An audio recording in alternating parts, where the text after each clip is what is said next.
অত্যাচার করছে, নির্মম ভাবে অত্যাচার করছে। বুড়া লোকটা আমাকে বেশি কষ্ট দিচ্ছে। ডিরেক্টর আমার সাথে দুইবার করছে। ওনার একজন একজন একবার করছে, ডিরেক্টর দুইবার করছে। নাটকের যে স্কিচ গুলো হয়, যে কে কোন ক্যারেক্টার করবে, ওইগুলা নিয়ে মূলত আমার সাথে আলোচনা করার জন্য উনি মিরপুর 1 নম্বরে আসছিল 2 দিন। 2 দিন আসার পরে আমি হচ্ছে যে ওনাকে বলছি যে তাহলে স্ক্রিপ্টটা আমাকে দেন, আমি বাসায় গিয়ে পড়বো বা আমি বিষয়টা দেখবো। উনি বলছে না, সমস্যা নাই, আমার কাছে থাক, এটা যেদিন হবে এদিন দিয়ে দিব। এটা এখনো ভালো করে ঠিক করা হয়নি। হঠাৎ করে রাত্রে বেলা ফোন দেয়, 22 তারিখ রাত্রে। একটা একটা একটা একটার দিকে ফোন দেয়, 12টার পরেই ফোন দেয়। ফোন দিয়ে বলতেছে যে আয়শা, তুমি একটু তাড়াতাড়ি করে বের হও, রাজ রিসোর্টে যাব। এরপর হচ্ছে যে রাজ রিসোর্টে যাবে। পরে আমি ওনাকে প্রশ্ন করছি যে এত রাত আমি যেতে পারবো না। উনি বলছে যে না, যেতে হবে তোমাকে। কারণ হচ্ছে যে আমি যেহেতু যাচ্ছি, আমার সাথেই চলো, আমি তোমাকে ড্রপ করে নিয়ে ছেড়ে দিব, তাহলে তোমার জন্য ভালো হয়। তো আমিও ভাবলাম যেহেতু পরিচিত, আমার 5-6 মাস আগে পরিচিত, দেখা সাক্ষাৎ করছি, এই জন্য আমার হচ্ছে যে অতটা মনের ভিতরে কোনো কিছুই আসে নাই। যাওয়ার পরে রুমের দরজা খোলার পরে, রাজ রিসোর্টে দরজা খোলার পরে দেখলাম কি যে মদের বোতল আর দুজন ব্যক্তি বসা। ওখান থেকে একজনের নাম হচ্ছে যে বাবর, আর একজনের নাম হচ্ছে, বুড়া লোকটার নাম হাসেম, 17 বছর বয়স হবে।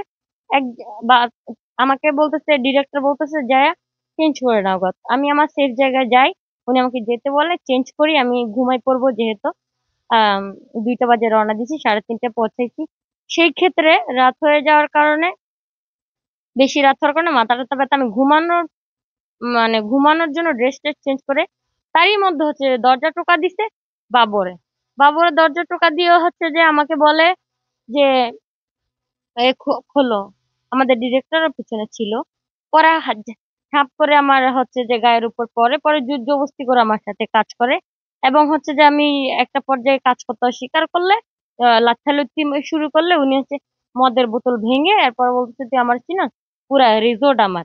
এই কাচের বোতল দিয়ে মূলত একজন না, তিনজনে আমাকে কাচের বোতলটা দিয়ে হুমকি দিছিল। এখন উনি করার শেষে, 17 বছর বয়স যিনি, তিনি আমার উপরে মূলত অত্যাচার করছে, নির্মম ভাবে অত্যাচার করছে। বুড়া লোকটা আমাকে বেশি কষ্ট দিছে, অনেক কষ্ট দিছে এই বুড়া লোকটা আমাকে। তারপর হচ্ছে যে ডিরেক্টর আমার সাথে দুইবার করছে। ওনার একজন একবার করছে, ডিরেক্টর দুইবার করছে। এরপর হচ্ছে যে আমি বাসায় যাওয়ার জন্য সকালবেলা এর মধ্যে হচ্ছে যে আমি খুব ক্লান্ত ছিলাম, আমি ঘুমাইছিলাম, ঘুম থেকে উঠে দেখি ডিরেক্টর আমার পাশে। এরপরে হচ্ছে যে ডিরেক্টর যেহেতু আমার পাশে, তো আমি চিন্তা করলাম যে কি, এই যে আমার মোবাইল 2টা আবার ওনারা আগে দিয়ে নিয়ে নিছিল। মোবাইল খোঁজ করতে যে নর্মাল ফোনটা পাই, আইফোন পাই না। ওনাকে ডাকলাম, উনি উঠলো, উঠার পরে হচ্ছে যে সারা করে উনিও খোঁজ করছে, প্লাস আমিও খোঁজ করছি, আমার আইফোনটা কোথাও নাই। বাবরকে ফোন দিছে এবং হচ্ছে হাসিমকে ফোন দিছে, দুইজনের একজনও ফোন রিসিভ করে না। যার জন্য উনি আমার হাতে পায়ে ধরে কান্নাকাটি করছিল যে তুমি আমাকে মাফ করে দাও বোন, অন্যায় অপরাধ করে ফেলছি। তাছাড়া 3জন ছিল মাতাল অবস্থায়, বুঝছেন।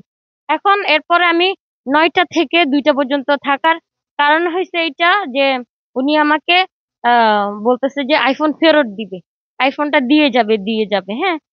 এরপর হচ্ছে আমার সাথে চিল্লাফাল্লা করে, জোর জবরদস্তি করে, মানে মানে বলতেছে চুপ থাক, মানে ওনার ওনার কথা যে এখানে সাউন্ড টাউন করা যাবে না, এখানে অতিরিক্ত চিল্লাফাল্লা করা যাবে না। মূলত আমি সেই জন্যই চুপ ছিলাম 9টা থেকে 2টা পর্যন্ত। এরপর হচ্ছে কৌশলে সুইমিং পুলে যাই, যাই ওনার কিছু ভিডিও ধারণ করি, আমার কিছু ছবি তুলি, ওনার কিছু ছবি তুলি। তোলার পরে হচ্ছে যে উনি এখন অনেক জায়গায় বলে থাকে যে এআই দিয়ে বানানো, রিয়েল ভিডিও ওগুলো সবাই দেখলে বুঝবে। আমি আমার ফোন সেট থেকে সবাইকে দিয়ে দিচ্ছি ছবিগুলা। এরপরে হচ্ছে যে আমি বাসায় যাই। আমাকে এয়ারপোর্টের এখানে আনার পরে হচ্ছে যে গ্লাসের দরজা বন্ধ করে রেখে অনেকক্ষণ কার সাথে যেন কথা বলছে। কথাটা বলার পরে উনি আমাকে এয়ারপোর্টের ওখানেই রেখে চলে গেছে। আমি সিনজি নিয়ে বাসায় যাই, আমি খুবই অসুস্থ ক্লান্ত। 10টা 11টার দিকে বাসায় যাওয়ার পরে আমি ঘুমাইয়া অসুস্থ ঘুমাইছিলাম।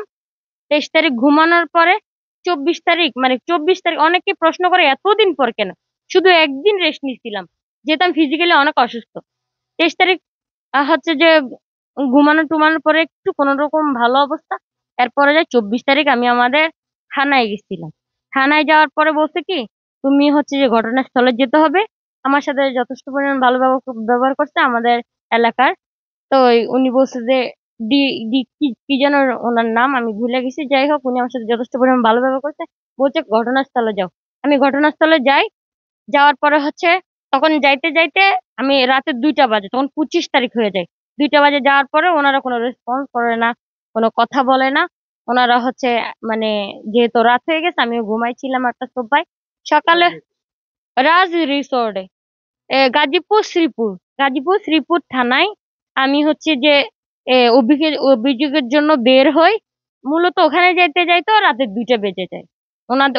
ওনারা জানে ওটা 2টা বাজার পরে আমি হচ্ছে যে যেহেতু ওনারা রাত হয়ে গেছে, কর্মকর্তারা সবাই হচ্ছে নাই, অনেকজন নাই, আমি সবাই ঘুমাইছিলাম। সকালে উঠে যে আমি আমার যে অভিযোগটা দিব এরকম কোনো লোক নাই। আমি ওনাদের সাথে 2-3 বার আলোচনা করার পরও মানে এটা অবহেলার চোখে দেখতেছে। তারপরে একটা এসআই যিনি হচ্ছে নতুন আসছিল, পরে অস্বীকার করেছে যে আমি নতুন আসছি।